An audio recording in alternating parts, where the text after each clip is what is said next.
Boa tarde, Santa Catarina. Está no ar mais uma versão SC do Jogo Aberto, ao vivo para todo o território catarinense. Hoje é quarta-feira, dia 13 de abril. E você sabe, até 1h da tarde, a gente fica aqui falando sobre o nosso futebol, o futebol catarinense. E a gente começa falando, no programa de hoje, sobre Copa do Brasil. Ontem nós tivemos catarinense em campo. Quer ver? Vamos dar uma olhadinha, então, nos jogos, ou pelo menos no jogo, o que aconteceu. O Operário venceu o Criciúma pelo placar de 2-1. Jogo que começou 9 da noite, foi lá em Ponta Grossa. O Criciúma jogou muito pouco. Já já o Polivalente vai falar sobre isso conosco, que essa derrota polivalente acaba sendo ruim para o Criciúma, mas eu acho preocupante. Tudo bem? Tudo bem. Não vou deixar no vácuo, não. Pode ficar eu acho o ruim para o Criciúma, não o resultado em si, né? Mas o resultado em si, da forma como aconteceu. Eu diria a apresentação do Criciúma, o futebol desempenhado pelo Tigre foi ridículo.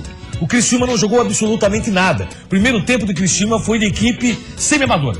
Impressionante que jogou o Criciúma em Ponta Grossa. Esperava muito mais. Criciúma foi a Joinville, treinou em Joinville, foi para a Ponta Grossa, interior do Paraná. O que aconteceu? O time do Criciúma não se encontrou na partida. Fez um futebol muito ruim.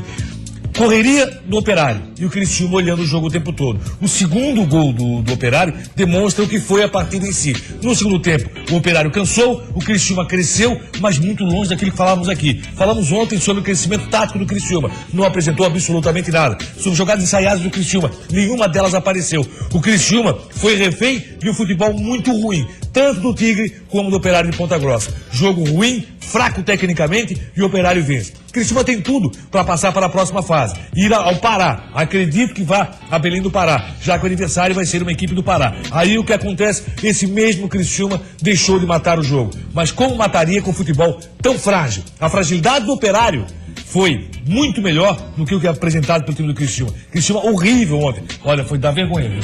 Só não deu vergonha, sabe quem? Quem? Gustavo.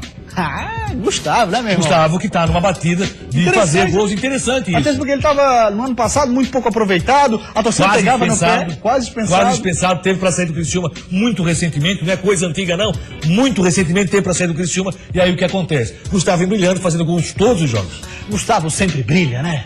Quando bem aproveitado. Às vezes. Então tá. Vamos dar uma olhadinha como é que foi esse jogo lá no interior do Paraná. A vitória do Operário pra cima do Tigre. Tem um jogo da volta ainda, né? Em Ponta Grossa foi o Operário quem abriu o placar. Douglas desviou o cruzamento e Lucas Batatinha fez 1-0. E outra vez no cruzamento o desvio foi de Douglas, mas agora quem voltou pra dentro foi Juba, 2-0. O Criciúma diminuiu quando Elvis bateu o escanteio e Gustavo deu de cabeça. Fim de jogo, Operário 2, Criciúma 1. Se vencer o jogo da volta por 1-0, o time se classifica para a próxima fase. Claudionir Miranda, você comentou comigo um pouco antes, aqui antes da gente vir para o ar, do gol que o Criciúma sofreu, principalmente o segundo. O que você achou ali que teve de errado? O posicionamento da zaga do Criciúma totalmente errado. O Criciúma ontem parecia um time que não havia treinado em conjunto. Liberdade para fazer tabela de cabeça no interior da área é algo impressionante. Liberdade para tomar um gol, que a bola foi colocada a partir do arremesso lateral, que foi o primeiro gol, é algo impressionante. O Criciúma jogou muito pouco ontem, gente. Longe daquilo que se espera. O futebol catarinense esperava muito mais. Então esse é o primeiro gol. Essa bola veio... Falei na marcação também. Aqui, totalmente desarrumado. Né? O time do Criciúma desarrumado demais. Olha lá, outra vez um trabalho de cabeça no interior da área do Criciúma. Então o Criciúma totalmente desarrumado. E não é esse Criciúma que nós estamos vendo no Campeonato Catarinense. O Operário de Ponta Grossa não bate Camboriú com facilidade e o Operário provavelmente cairia no Campeonato Estadual. Aí, na Copa do Brasil, o Criciúma acaba perdendo. Será que não é, às vezes, excesso de confiança? Vamos lá jogar com o Operário e tal. A gente tá numa batida bacana, patrolamos o Camboriú. Mas isso é um erro. Você não pode trabalhar assim. Rapaziada, então o negócio é o seguinte. Agora a gente vai mostrar pra você de casa, vamos mostrar pro Claudionir. Olha só que situação. Roda a imagem, por favor, roda a imagem. Roda a imagem, pode rodar. Olha só, Polivalente. Olha o que aconteceu. O menino e a menina estavam lá no Alfredo Jaconi, curtindo um jogo do Juventude contra o Ipiranga de Erechim. Aí, eis que a câmera ficou só nos dois. E então... flagramos essa cena, um casal que deu ruim, como é dito, Né? E como esse é um programa esportivo que aborda absolutamente de tudo, inclusive do Campeonato Gaúcho, por exemplo, essa cena a gente não poderia deixar de mostrar. Você já tinha acompanhado, não? Não. Não? Pra mim é novidade. Novidade. Pois é. Ô, Rato, corta o microfone do Claudinei, pelo amor de Deus. Um pouco mais. Ah. É isso aí que deu ruim. Mas calma, ó, depois deu certo. Depois tá. houve a reconciliação. Mas olha só, olha lá a reação. Ele tá ali e tal, né? Deu ruim, ó. A menina cruzou o braço, falou alguma coisa pra ele, não conseguiu fazer a leitura labial, o Luquinha também não. Ó, deu uma olhada séria pra ele. Aí ele olha pra ela, o que houve aí e tal? Vamos lá, né? Tamo junto. Eu vi você, a camisa do Caxias. Foi isso. Ó, tu vestiu a camisa do Caxias ontem, não curti. Hashtag chateado. Ó, e menino, ó só, parece que tem 12 anos de idade, pô. Ó lá, ó. Terminou o namoro. Ali é o fim do relacionamento, né? Emburrei. Exatamente. É o fim do relacionamento. Coisas que acontecem no estádio de futebol, né? E a gente não poderia dar essa informação extremamente importante para o nosso torcedor catarinense. Inclusive, nesse momento, você imagina as redes sociais que está acontecendo. Exatamente. Mas vocês viram. Exato. Nada, né? Absolutamente nada. Rápida parada no Jogo Aberto EC. Na sequência, tem muito mais por aqui. Você não sai daí não, porque essa é a casa do futebol catarinense. Então a Chape estava invicta, mas quem quebrou esse tabu foi um adversário improvável, o Metropolitano. A gente tem consciência para mudar, que temos que melhorar. Meio-dia e 38, voltamos com o Jogo Aberto SC e agora para falar do Verdão do Oeste, a Chapecoense. Por lá, depois da derrota para o Metrobala, o consenso interno entre os jogadores é: sim, erramos. Foi o que disse Kleber Santana, olha lá. Até então a Chape estava invicta, mas quem quebrou esse tabu foi um adversário improvável, o Metropolitano. Nesse momento, os jogadores poderiam estar tentando achar desculpas, mas o capitão Kleber Santana assume que o time foi inferior e já vinha caindo de rendimento nos últimos jogos. A gente tem consciência para mudar, que temos que melhorar. Eu tenho certeza que já para esses 2 jogos aí, agora contra o Princesa e depois contra o Joinville, estar ali bem compactos, que também melhorar o individual de cada um, de todas as peças, né, para que a gente possa voltar a vencer e vencer bem. Se ainda quiser ser campeão antecipado, o Verdão do Oeste é obrigado a vencer o Jack. Na rodada seguinte, a Chape teria que vencer o Criciúma e torcer por um tropeço do Coelho diante do Brusque. Tá bem complicado, mas para Kleber Santana não dá para desistir do catarinense. Ao mesmo tempo, a Copa do Brasil também é prioridade.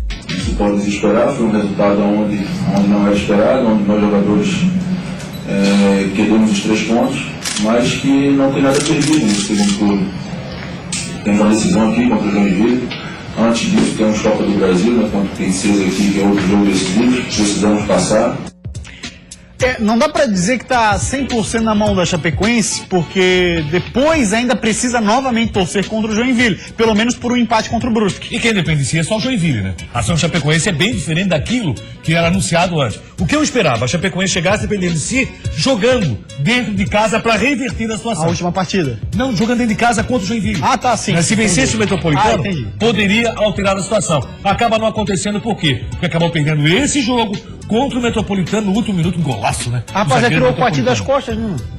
E aí o que acontece? Você tem uma Chapecoense, tem Copa do Brasil no meio da semana, obrigação de passar pelo Princesa. O Princesa tem uma equipe muito frágil também. Vai fazer o segundo jogo oficial do ano. A equipe do Princesa. Desgaste. E aí a Chapecoense tem que vencer esse jogo, tem que vencer o Joinville e torcer para um tropeço Joinville contra o Brusque. Empate ou derrota? Empate já tá valendo pra Chape, né? Não, o Joinville precisa de 1 ponto. Feita a situação, precisa de 1 ponto. Mas daí não empata o número de pontos e vence no saldo? Não, porque hoje a Chapecoense está 4 pontos à frente do Joinville. Certo. A Chapecoense vencendo, o Joinville ficaria 1 ponto na frente ainda. Certo. Aí a Chapecoense teria que vencer o seu outro jogo. Então tá. Então se o Joinville empatar o jogo contra a Chapecoense, acabou. O Joinville está levando. Já era, o negócio foi só derrota mesmo. Sim. Situação delicada, porque... Não, na última rodada aí sim. Aí se o Joinville empatar na última rodada... Isso que eu quero falar. Ah, tá. Se o Joinville empatar com o Brusque, a Chapecoense vencer... Vencendo a Chapecoense vencendo os 2 jogos. E o Joinville fazendo apenas 1 ponto, aí complica a vida do Joinville. Aí, no caso, pelo saldo de gols, porque vai empatar no número de pontos... A Chapecoense estaria levando. E aí o Figueirense correndo por fora, mas lá longe, né? Dando uma volta balão, assim. Mas o Figueirense aí o Joinville teria que perder os 2 jogos. Ambos. Exatamente. Isso. Complicado demais. Vamos agora falar do Joinville, que é o adversário direto da Chape. É o próximo jogo, um jogaço que nós teremos, sem sombra de dúvidas, na Arena Condá. É o principal da rodada, né? É o principal jogo da rodada. O outro jogo que chama muita atenção Guarani e Avaí. Verdade, você tem Importância muito grande também. Você tem destacado muita importância para esse jogo, afinal de contas, é a vida do Leão que vai estar em campo. Já já vamos falar sobre o Avaí, mas vamos agora de Jack. Olha o que falou o zagueirão artilheiro Bruno Aguiar Polivalente, já com 6 gols no Campeonato Catarinense. Abre aspas, ele disse assim: quando decidi ficar no Jack, sabia que poderia viver mais alegrias do que já vivi. Sabia que a confiança, a alegria de trabalhar aqui seria transformada em bons resultados dentro de campo. Não projetei ser artilheiro, embora queira muito fazer gols e ajudar. E aí abre aspas novamente, porque depois de querer muito ajudar, Bruno Aguiar ainda falou o seguinte: meus caros companheiros, estou muito motivado para buscar o título. Bruno Aguiar é bom jogador, bom profissional, um cara que, sem dúvida alguma, está fazendo muito bem ao Joinville. Assim como sua permanência fez bem para Bruno Aguiar. É um jogador que, acima de tudo, ele é um bom zagueiro, comandante da equipe, tem personalidade. Hoje é um cara que, dentro do vestiário do Joinville, ele tem comando e com outro detalhe. É um cara que, além de tudo isso, faz gol. Bruno Aguiar faz muito bem para o Joinville e o Joinville está querendo demais um título. Talvez até esteja merecendo pela questão histórica, não pelo que tem feito esse ano no campeonato. Sim. Mas pela questão histórica. Está sempre batendo na trave e principalmente no último ano bateu na trave por causa de uma irregularidade cometida na escalação do jogador. Eu não consigo enxergar o Campeonato Catarinense, eu não sei você, mas eu não consigo enxergar o Campeonato Catarinense desde essa última rodada, principalmente, sem uma final entre Chapecoense. Não, tá tudo agora indo pra final. Né? A situação é muito diferente daquela que tínhamos aí há uma semana atrás, onde a Chapecoense provavelmente estaria levando o título de forma antecipada. Agora não. Joinville está fazendo o seu papel, embora não jogando um grande futebol, o Joinville continua jogando um futebol satisfatório, nada mais do que isso, mas o que acontece? A expectativa que se tem agora é de final. E aí, quando você tem uma camisa do peso que é a camisa do Joinville, cresce a possibilidade de Joinville engrossar o caldo lá na final. Pois é, aí você pega assim, além da história do peso da camisa do Jack, que pesa um bocado, octacampeão, vários títulos e tudo mais, pega um Jack, querendo ou não, pelos resultados em ascensão, e a Chapecoense também pelos resultados, e também pelo que jogou contra o próprio Metropolitano, numa decadência. E você tem na beira do gramado, de um lado o Guto Ferreira e do outro o Emerson Maria. Se você me perguntar quem dos dois tem mais capacidade para conduzir uma equipe ao título, eu diria que é Emerson Maria. Isso eu digo de olhos fechados. Então, por tudo isso, esse momento final do campeonato pode criar alguma espécie de turbulência lá em Chapecó. É assim, ó, e não pela não capacidade do Guto Ferreira. Ele já provou que tem capacidade, não, fato. Quem tem mais capacidade numa final de Catarinense é Emerson Maria, isso não tem dúvida. E assim, ó, e principalmente pelo conhecimento do futebol catarinense que o Emerson Maria tem. Campeão estadual com o Avaí, levou o Joinville à final, enfim, é um técnico extremamente conhecedor do nosso futebol, né? Muito. E esse mesmo Emerson Maria deve conduzir a equipe do Joinville já nesse jogo de Chapecó, tentando surpreender. Por quê? Pro Joinville, o Joinville vai jogar pela vitória. O Joinville vai buscar a vitória contra a Chapecoense. Né? Logicamente, não se atirar, não se jogar para cima, mas vai pensando na vitória. O empate já é o resultado que interessa ao Joinville. Então vamos ter um bom jogo em Chapecó e vamos ver a capacidade do Guto. Eu aposto na capacidade do Emerson Maria. Também estou contigo, Polivalente. Rápida parada depois do intervalo. Assuntos por aqui serão o Avaí, que está num ramadã de gols, jejum danado. Querendo mudar o horário da última rodada. Exatamente, vamos abordar isso também. E o Figueira, hein? Figueirense que agora, quem sabe, já pensando na Copa do Brasil e também, por que não, buscar vagas direto para a próxima fase da competição. A gente já volta, sai daí não. A fase é difícil, já são 518 minutos sem marcar gol, cobrança e ameaças para cima da diretoria e 8 derrotas consecutivas. Mas a gente ganhando de 6-0, com a bola batendo até no juiz, vai ser muito importante pra gente também. Temos que ter atenção e buscar a vitória desde o início do jogo, mas com muitos pés no chão também, que eles podem complicar mais também. Voltamos com o Jogo Aberto SC. Olha só, vai enfrentando um verdadeiro jejum de gol, jejum que já pode ser considerado um ramadã. Situação delicada do Leão nessas últimas rodadas, hein? A fase é difícil, já são 518 minutos sem marcar gol, cobrança e ameaças para cima da diretoria e 8 derrotas consecutivas. A última no clássico contra o Figueirense. Apesar de tudo, o técnico Silas viu evolução na equipe, que mostrou organização e teve boas chances contra o time alvinegro. Uma das gratas surpresas foi a entrada de João Felipe, voltando de lesão e participando de jogadas importantes na segunda etapa do jogo. Futebol assim, tem vezes que a bola bate na trave e não entra. Eu acredito que nessa última partida contra a equipe do Figueirense fizemos uma boa partida. Batemos em cima deles. Eles saíram no contra-ataque rápido e conseguiram fazer o gol. Agora João Felipe virou opção para o jogo contra o Guarani no próximo domingo. Não dá para dizer que ele está 100% fisicamente, mas num momento como esse, o sacrifício é necessário. Da minha lesão eu tô zerado. O que eu perdi bastante foi um pouco de força. Eu estou trabalhando, acabou o treino agora, já fiz mais um pouco de força. Agora, se o professor optar começar comigo, estou preparado para tentar ajudar a nossa equipe a fazer um bom trabalho. Sabendo da dificuldade do Leão em balançar a rede nos últimos jogos e tendo sido conhecido na última temporada em que esteve no Avaí como zagueiro goleador, João acha que para que a bola entre, tudo vale. Mas a gente ganha de 6-0, porque a bola batendo até no juiz vai ser muito importante para a gente também. Cláudio Onir Miranda, essa situação do Avaí de não marcar gol a 518 minutos é para preocupar e muito. O jogador não vem dizer, eu gosto de jogar com pressão. Não gosto. O cara gosta de jogar relaxado, qualquer um. Eu gosto de trabalhar, você gosta de trabalhar de boa. Não, somente a pressão. A pressão é quando você está disputando o título do campeonato, por exemplo. Vai jogar Outra pressão é você estar disputando para não ser rebaixado. E é o terceiro ano consecutivo que o Avaí vive esse tipo de situação. É vexatório isso. É ridículo isso para a equipe do Avaí, até porque a equipe da grandeza que tem o Avaí, o segundo clube mais vezes campeão no futebol catarinense, não pode sofrer o que vem sofrendo nesse momento. O que eu vejo, e o torcedor do Avaí também vê, que é pedir dar a volta por cima. Eu tenho certeza absoluta que nesse jogo teremos um grande público, o Avaí está fazendo grandes promoções, mas esse peso que você diz, essa pressão que tem hoje o atacante havaiano, de ter que marcar, realmente ele é muito grande. Por mais experiência que tenha, pode ser o William, que é um excelente goleador, né? É um cara que faz gol a dar pau, espirra e faz gol. E essa situação você viu no Casco. O William teve condição de fazer o gol. Sim. Até numa grande defesa do Gatito, na bola de cabeça, mas aquela por baixo, no estilo William de fazer gol no segundo tempo, ele acabou não conseguindo acertar. Essa pressão aumenta. Esse jogo com o Guarani, um empate deixa o Avaí numa situação ainda muito ruim, mas já coloca o Guarani na questão de rebaixar. Certo. Um empate. Agora, o Avaí tem que buscar a vitória para ir a Lages bem mais tranquilo, para ir a Lages na condição de realmente... Olha, estou tranquilo, estou no campeonato estadual do próximo ano. Você não admite pensar que o Avaí pode ser rebaixado em um campeonato estadual, embora esteja vivendo a mesma situação em 3 anos consecutivos. O que mais pessimista do Avaí há 3 anos atrás não pensava assim.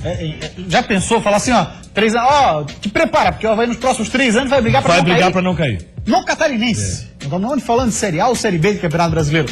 Polivalente, a situação fora de campo, quais as últimas informações que você tem? Bem, o presidente do Avaí vai deixar realmente o seu cargo, isso é fato, até sexta-feira deve acontecer. O que está demorando um pouco mais para ele sair são algumas assinaturas que ele tem, vários documentos, né?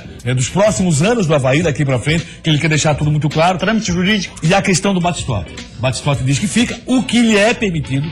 Pelo Estatuto Azurra é permitido, o Batistotti tem essa condição, não, eu quero permanecer, eu quero ser o presidente Azurra. Tudo bem, ele foi eleito para isso.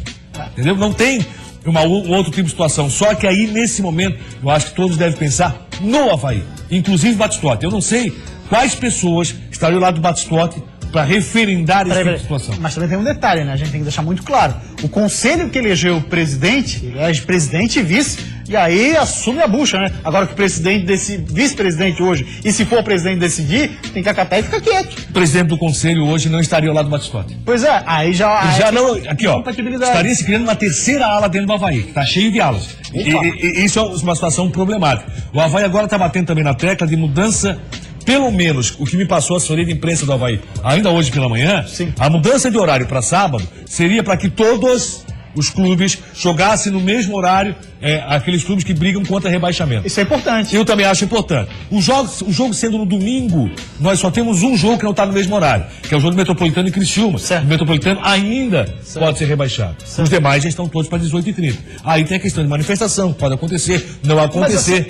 E aí a segurança pública é que falaria sobre isso. Exatamente. Mas por enquanto, pelo que se sabe, os jogos mantidos para 18h30 e só um jogo que poderia envolver rebaixamento não está 18h30. Olha só, eu vou falar uma informação aqui, não sei se já surgiu e tudo mais, porém, foi uma informação que chegou, né, e a gente fala, mas pura especulação, que um dos nomes que pode ser do novo presidente do Avaí, do ex-prefeito de Palhoça, Ronério Haraischeit. Não sei se você já tinha ouvido falar disso. Não tinha ouvido. Havaiano, todos sabem que é um grande havaiano, o Ronério. Agora não sei se essa vai ser a condição, se realmente ele tem essa intenção.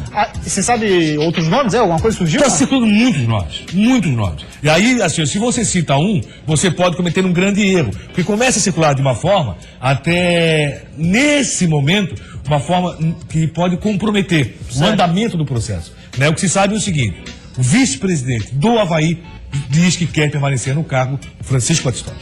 E tem um movimento muito grande, a gente assiste nas redes sociais da torcida havaiana, principalmente da torcida organizada Mancha Azul, querendo que o Batistotti não fique de jeito nenhum. Eu acho assim, ó. Rede social é uma coisa, né? Aquilo que você fala em rede social, o pensamento de cada torcedor, ele é livre para pensar, livre para se manifestar, inclusive, com faixa, tudo bem. O que não pode acontecer, aconteceu ontem, nós vimos ontem aqui, a pichação da forma que foi. Aquilo ali é crime. Não sabe se aquilo é crime. A pessoa, na verdade, tentou colocar o seguinte: ou tu sai, meu filho, é uma ameaça, outro né? Sim, é uma ameaça. O outro vai sofrer sérias consequências. Isso é crime. É crime e não deve ser feito. Sem sombra de dúvidas, não tem mais espaço no futebol. Falar agora do Figueirense, porque amanhã o Furacão entra em campo, Polivalente, pela Copa do Brasil. Vai encarar um time que já está rebaixado no gauchão. Você acha que isso facilita a vida do Figueira ou pelo contrário? Porque vem na batida esse time aí. O Lajadense, na verdade, não vence desde dia 7 de março. Jesus. Teve só 2 vitórias no campeonato vai ser contra o Figueira, gaúcho. Então, o que o Figueirense tem que fazer, não pode fazer o que fez o Criciúma. Achar que tá ganho. Tentar reunir a moçada. Vamos pro joguinho, não é isso? Tem que levar muito a sério, jogar contra o Lajadense pra vencer. Se vai matar o segundo jogo, é outra história. Vamos olhar do que disse, então, o zagueirão Bruno Alves sobre esse jogaço de amanhã pro Figueira. Copa do Brasil, primeira fase, ida lá no estádio da Beira Rio. O primeiro desafio do Figueira na Copa do Brasil é contra o Lajeadense. O jogo não vai ser no estádio do Lajeadense, e sim no Beira-Rio.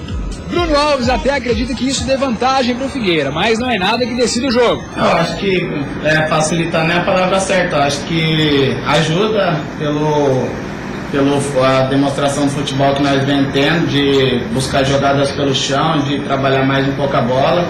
Mas eu acho que é facilidade não, porque o time da Lajadense é uma equipe de qualidade, onde temos que ter atenção. É uma qualidade questionável, né, Bruno? O Lajadense foi rebaixado no Campeonato Gaúcho. Não é respeito demais com o adversário?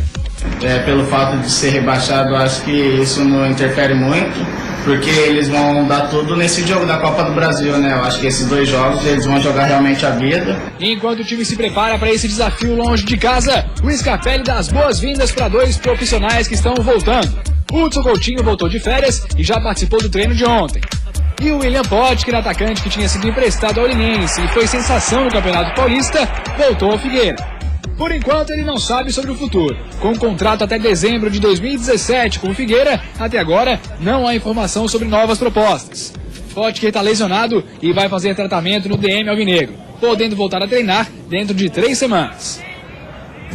O Argel Fux hoje é o técnico do Internacional. A gente sabe da amizade que ele tem com o presidente e fez um excelente trabalho, independente dessa amizade, passando por cima de vários comentários preconceituosos antes do Argel começar o trabalho dele no Figueira. Pois bem, essa amizade, Argel, presidente Figueirense, pode ajudar o Figueira, por exemplo, a pegar informações do adversário, o que é o Lajeadense, não?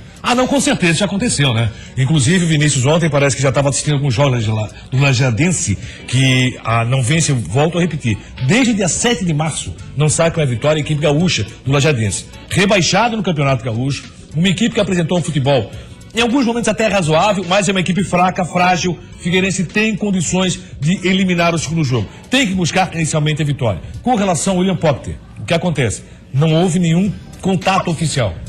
Nenhum contato oficial com o Figueirense. E eu mesmo assisti o técnico Tite falando que estava monitorando, mas por enquanto nada. E o Hudson Coutinho, a volta dele? Eu acho interessante, ele volta. Contribui muito. Eu gostaria até que o Hudson Coutinho fosse para a carreira de treinador, né? Que ele tentasse. Quem sabe logo aí na frente surge essa oportunidade. Ele contribui muito, conhece o futebol catarinense, é uma pessoa excepcional e eu acho que vai trabalhar muito bem com o Vinícius Otávio. Valeu, Polivalente. Grande abraço. Jogo aberto esse dia de ficar por aqui. A gente volta amanhã, 12:30. Vem aí, Olhares.